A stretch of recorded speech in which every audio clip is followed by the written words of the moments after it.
یا ایھا الذین آمنوا کونوا قوامین بالقسط شہداء للہ ولو علی انفسکم او الوالدین والاقربین ان یکن غنیا و فقیرا فاللہ اولی بہما ولا تتبعوا الہوی ان تعدلوا وان تلووا او تعرضوا فان اللہ کان بما تعملون خبیرا۔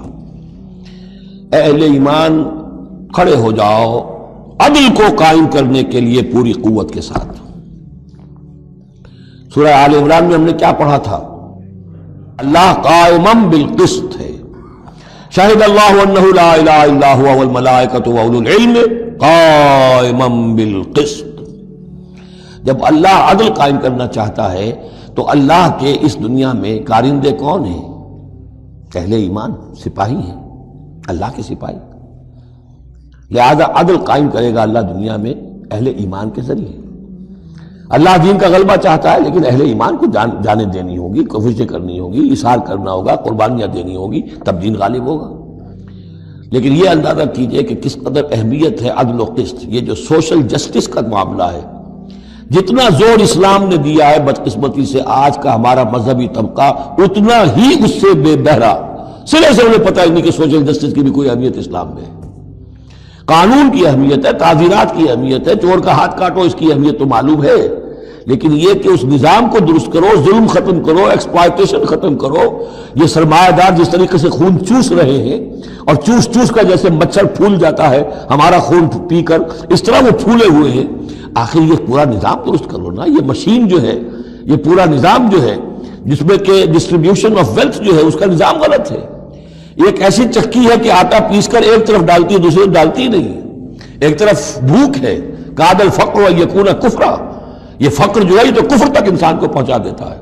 پہلے وہ نظام قائم کرو جس میں عدل ہو، جس میں ضمانت دی گئی ہو کہ ہر شخص کی، ہر شہری کی بنیادی ضروریات کی کفالت ہے، جو نظام خلافت کے اندر ہے۔ پھر کوئی چوری کرے تو ہاتھ کاٹو، ضرور کاٹو، لیکن یہ ہے کہ قانون تو ہمیں معلوم ہے۔ بحالات موجودہ آپ وہ قانون نافذ کر دیجئے، فائدہ ہوگا حرام خوروں کو، بلیک مارکیٹیوں کو، جنہوں نے کہ حرام خوری سے دولت جمع کی ہوئی ہے۔ چور کا ہاتھ کٹے گا تو وہ پھر پاؤں پھیلا کے سوئیں گے، انہیں ڈر کھائے کرا، فائدہ انہیں ہوگا۔ اصل شے یہ، میں یہ نہیں کہہ رہا کہ شریعت نافذ نہ کی جائے، معاذ اللہ، لیکن یہ کہ شریعت شریعت ہے، دین دین ہے۔ لا جو ہے وہ سب سرو کرتا ہے سسٹم کو، قانون جو ہے وہ کسی نظام کو قائم کرتا ہے، مضبوط کرتا ہے، سب سرو کرتا ہے، اس کی خدمت کرتا ہے۔ جو سسٹم ہے نظام دین کا، اس کو قائم کرو، اور پھر اس کو قائم رکھنے کے لیے، اسے کنسولیڈیٹ کرنے کے لیے، اسے چلانے کے لیے، اسے مستقل کرنے کے لیے قانون نافذ کرو۔ یہ ہے جو کہ اصول ہے۔ یا ایھا الذین آمنوا کونوا قوامین بالقسط شہداء للہ، یہی مضمون سورہ مائدہ میں بھی آ جائے گا، کل ہم پڑھیں گے انشاءاللہ۔ صرف یہ کہ اس میں ترتیب بدل گئی ہے، یا ایھا الذین آمنوا کونوا قوامین للہ شہداء بالقسط، بس اتنا فرق ہے۔ لیکن اس میں اشارہ ہو گیا کہ اللہ اور قسط گویا کہ مترادف الفاظ ہیں۔ گواہ بن جاؤ اللہ کے یا گواہ بن جاؤ قسط کے، کھڑے ہو جاؤ اللہ کے لیے یا کھڑے ہو جاؤ انصاف کے لیے۔ معلوم ہوا اللہ اور قسط یہ مترادف ہیں۔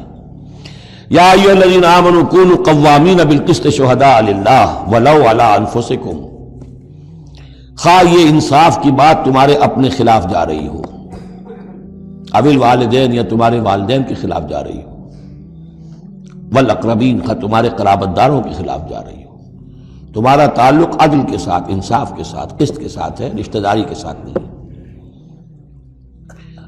ان یکن غنیا او فقیرا، ایک چور دروازہ یہ ہوتا ہے تو خیر حق تو اس کا نہیں بنتا ہے، لیکن یہ غریب ہے، چلو میں اس کے حق میں فیصلہ کر دوں۔ ان یکن غنیا او فقیرا فاللہ اولی بہما، چاہے وہ شخص غنی ہے یا فقیر ہے، دونوں کا پشت پناہ اللہ ہے، دونوں کا کفیل اللہ ہے، تم نہیں ہو کفیل۔ تمہیں فیصلہ کرنا ہے جو صحیح ہے، جو عدل پر ہے، جو انصاف پر ہے، وہ فیصلہ کرنا ہے، کسی کی جانبداری نہیں۔ وہ جانبداری نہ باپ کی کرنی ہے، نہ ماں کی کرنی ہے، نہ بھائی کی کرنی ہے، نہ خود اپنی کرنی ہے۔ یا ایھا الذین آمنوا کونوا قوامین بالقسط شہداء للہ، اللہ کے گواہ بن کر کھڑے ہو جاؤ اللہ کے حق میں۔ دیکھیے شہادت اعلیٰ، لوگوں پر گواہی، اور شہادت للہ، اللہ کے لیے گواہی۔ یہوہاز وٹنسز، اللہ کے گواہ، یہ تو ہمیں ہونا چاہیے، اللہ کے گواہ بن کر کھڑے ہو جائیں۔ ہر حق بات جو اللہ کی طرف سے اس کے علم بردار ہوں اور اس حق کو قائم کرنے کے لیے تن من دھن لگانے کے لیے اپنی کمر کس لیں۔ وَلَوْ عَلَىٰ أَنفُسِكُمْ وَبِالْوَالِدَيْنِ وَالْأَقْرَبِينَ إِنْ يَكُنْ غَنِيًّا أَوْ فَقِيرًا فَاللَّهُ أَوْلَىٰ بِهِمَا، ان کا خیر خواہ اللہ ہے۔ فَلَا تَتَّبِعُوا الْهَوَىٰ، تو دیکھو خواہشات کی پیروی نہ کرو، أَن تَعْدِلُوا، مبادہ تم عدل سے ہٹ جاؤ کہ تم عدل نہ کرو، خواہشات کی پیروی کر کے عدل سے برگشتہ ہو جاؤ۔ وَإِن تَلْوُوا أَوْ تُعْرِضُوا، اگر تم زبانوں کو ادھر ادھر مروڑے ہوئے، بات جس کو آپ کہتے ہیں کہ اپنے الفاظ جو ہیں ان کو انسان جو ہے چوئنگ یور ورڈز، تو اس طریقے سے کہ بات کہنا بھی چاہتے ہیں کہہ بھی نہیں پا رہے ہیں، حق بات جو ہے زبان سے نکالنا نہیں چاہتے، غلط بات نکل نہیں رہی ہے۔ ان تلووا او تعرضوا، یا تم اعراض کرو گے، بچ جاؤ گے، منہ موڑ لو گے، فإن اللہ کان بما تعملون خبیرا، تو اللہ تعالیٰ جو کچھ تم کر رہے ہیں اس سے پوری طرح باخبر ہے، اللہ بے خبر نہیں ہے۔